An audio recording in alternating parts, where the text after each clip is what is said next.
Boom! What's going on, everyone? This is Steve Larson. Welcome to Secret MLM Radio. Today, I want to teach you guys, I want to tell you kind of an interesting story. This is the story of when I gave up on MLM.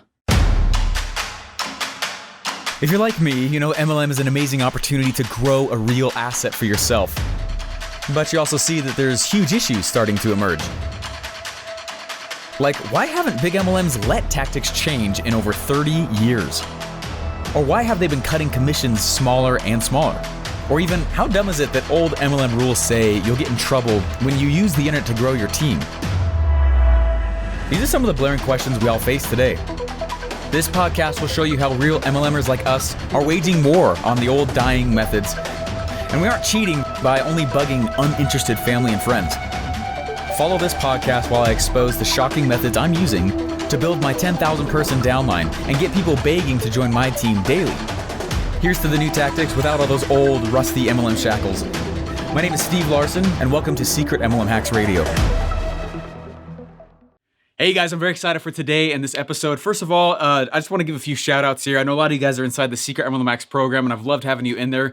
First of all, I want to give a shout out here to Amberlyn. This is Amberlyn right here. Amberlyn has been taking the Secret MLM Hacks course, and she just said, I just took a leap of faith in a new opportunity, and in just 3 weeks of launching, I've had 200 people join me in my downline, and we've sold almost $27,000 of product just with our warm market. I'm so thankful to be here to learn how to succeed at MLM without having to head up all my friends and family members to buy my products and join my opportunity.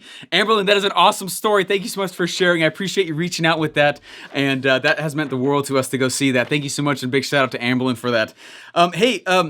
Now, while listening to Amberlyn's story here, many of us have not had that experience inside of the MLM or network marketing kind of environment. In fact, I remember when I first started, I did not want to join one. And funny enough, that shouldn't be offensive to any of you, but some of you, in fact, probably most of you, might have felt that way sometime in the past.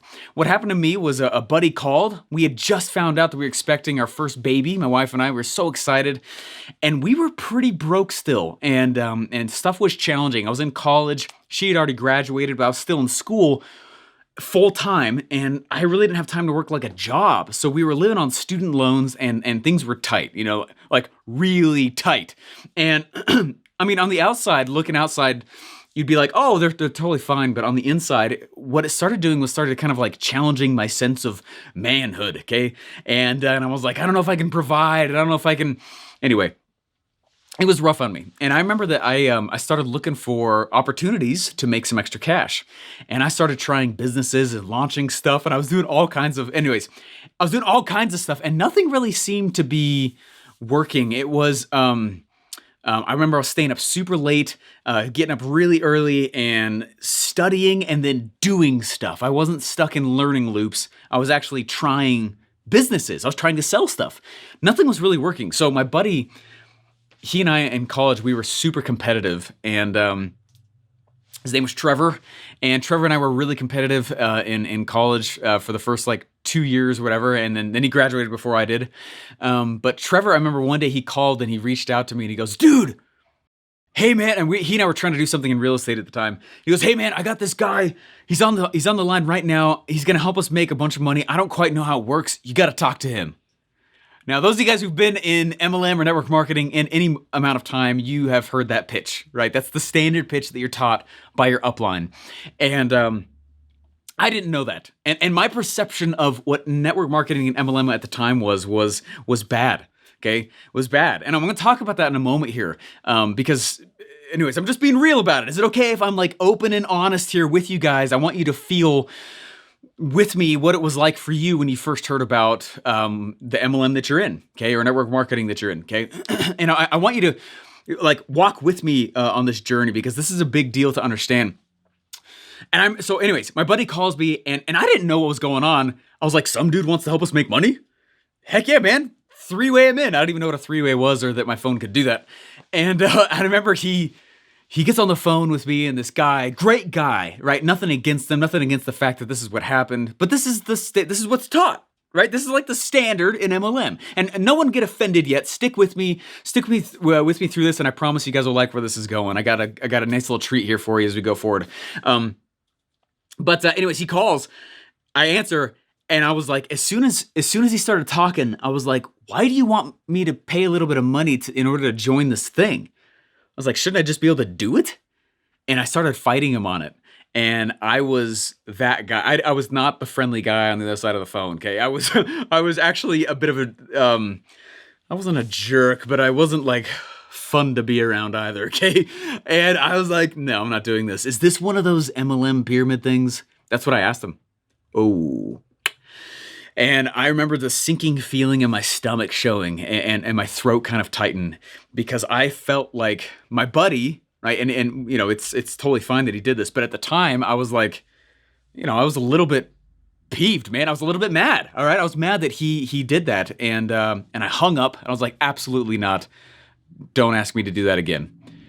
Right. That's what I said to his upline. I didn't even know the word upline at that time. Anyways, he calls back. My buddy does. Trevor does immediately afterwards. And he goes, dude, what the heck, man? Like, you would be awesome for this. You would be so good. I was like, man, I don't want to join one of those pyramid things, man. Is that even allowed? Is that like, you know what I mean? Like, I was such a greenie that those are the types of questions I was asking, which you listening, watching to, reading this right now can understand. Remember when you had those also? People have questions. And I had questions at that time. So what happened was I ended up, saying, you know what, dude, I'll do it for you. I'll jump on in. And I joined his downline. I go and I drive in my car to meet the guy that I had just kind of chewed out on the phone, which is a little bit awkward. And I sit down across the table from him and he basically says, he goes, you want to be successful in MLM, right? And I was like, well, yeah, I wanted to pay for this brand new little baby we're so excited to have, you know, in a couple months. And he goes, yeah, you could totally do that. Absolutely. He goes, you know what? If you want to be successful, it makes sense that you got to do what successful people do, right? I said, yeah, that makes complete sense. He's like, all right, this is what successful people do. They write out a list of the people in your phone who you would be a great fit for this, and we're going to call them. And I was like right now? Like I was already uncomfortable. All right, so we started writing down this big list, and he didn't let me leave until we called. So we started calling, and I remember I still remember. I remember his name. I don't want to say the name. I remember who it was. I remember it very well because it was a hard situation for me, and it didn't go well, and it still kind of soured some of the relationship. To this day, we still don't really talk anymore. All right. What's up, dude? Hey, man. This guy's going to help us make a bunch of money, and I don't quite know how. Do you mind if I three-way him in, and he'll tell you about it? Sure. All right. That sounds good, dude. And that's when I threw my first home party. And I threw a home party, and anyway, stuff did not go well. And in fact, it got so awkward because I started, guys, when I do something, you might be like me, I go all in.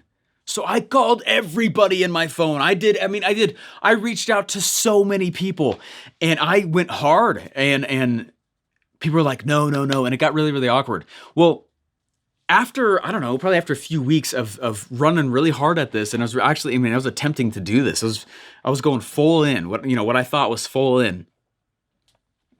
I realized that there might be another way to this. And I was sitting down and I was trying to figure out how these other guys were actually being successful in MLM. Well, anyways, that was like my first big experience in the MLM / network marketing space. And it didn't go well. And I did a few of the things, and I did recruit some people, and I remember I leveled up and stuff, and I got a trophy, and that was really fun. And I was like, man, maybe I can do this. And I'd been trying like a lot of stuff, and it still hadn't been going very well. But anyway, I was new. I just didn't know. I got so frustrated that I kind of gave it up. And it's a true story. I was like, I am done with MLM. I am done with network marketing. I do not want to be a part of this anymore. I remember saying, if this is what I'm supposed to do to be successful, I don't want any part of it.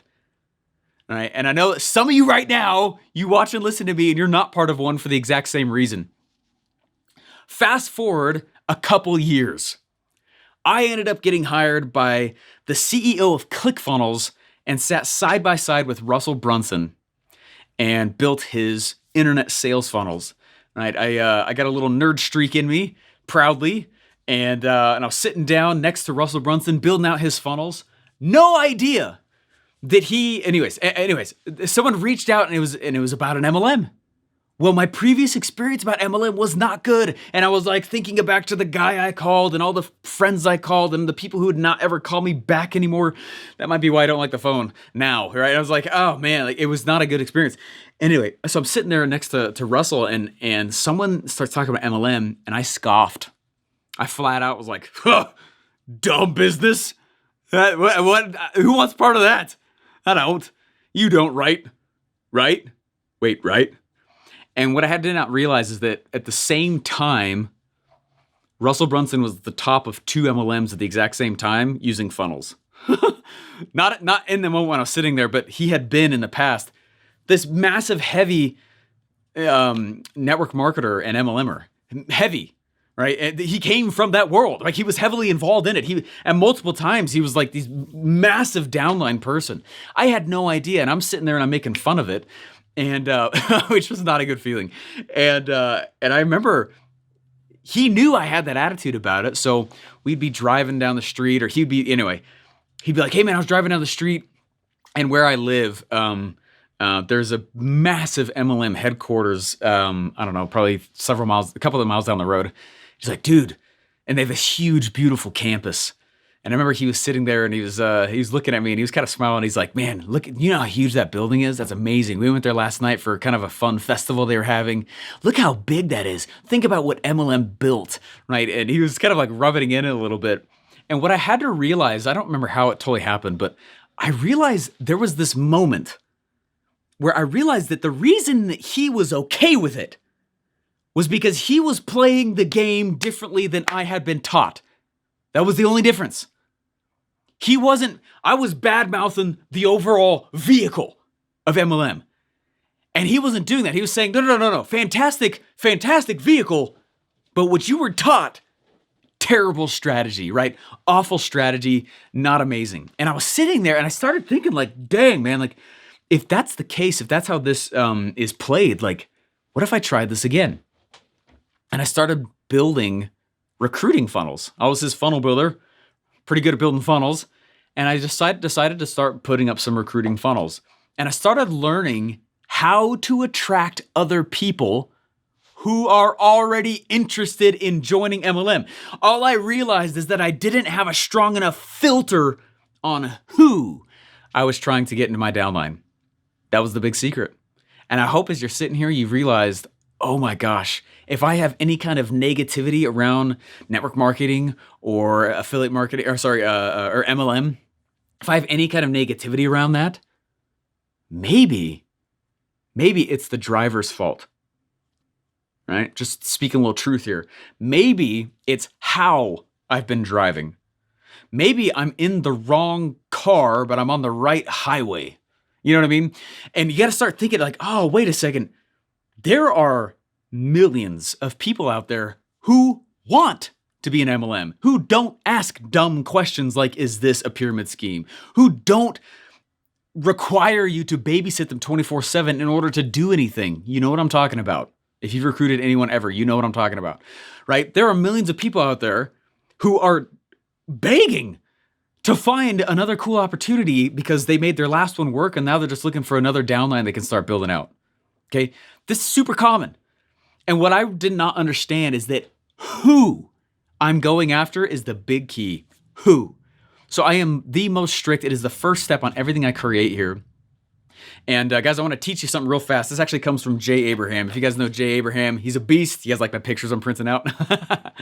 This is Jay Abraham. Jay Abraham's the beast. He's a massive business development guru. Very, very smart. And what I had to realize was something that Jay Abraham said.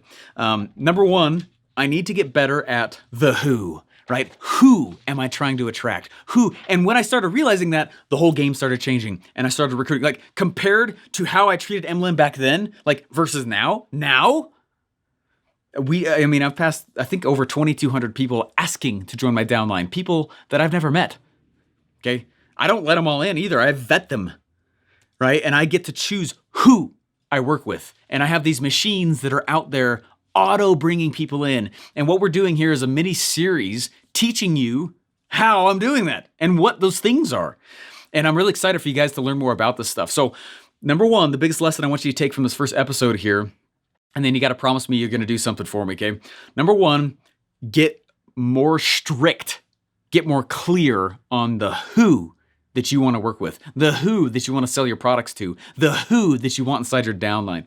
That is so much the key to this entire game. And funny enough, here's the big secret. It's the key to any business, not just MLM or network marketing. Okay. Jay Abraham teaches this. Okay. You got to treat the business like it's a real business. All right. You're buying a position inside of a company. Okay. This is how you grow a downline. There's only 3 ways, right? Here we go.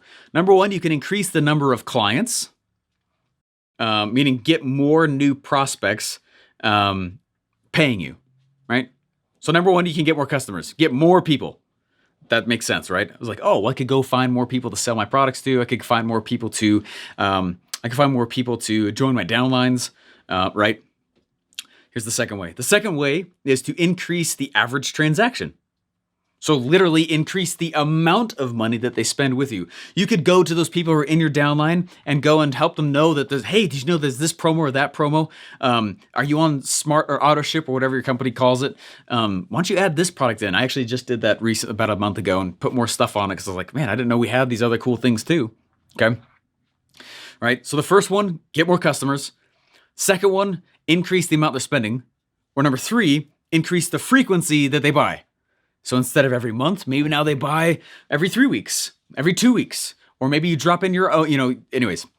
What I want you to understand with this whole thing is that this game changes when you play it by different rules. And there are the big guys, the big girls, the big people who are out there actually crushing it. They don't play it by the same rules that the standard MLMer is taught.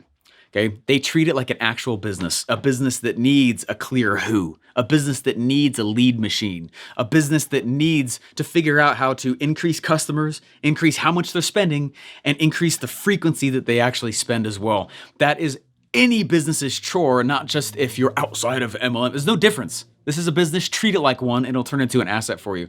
Guys, real fast, I want you to go to secretmlmhacks.com.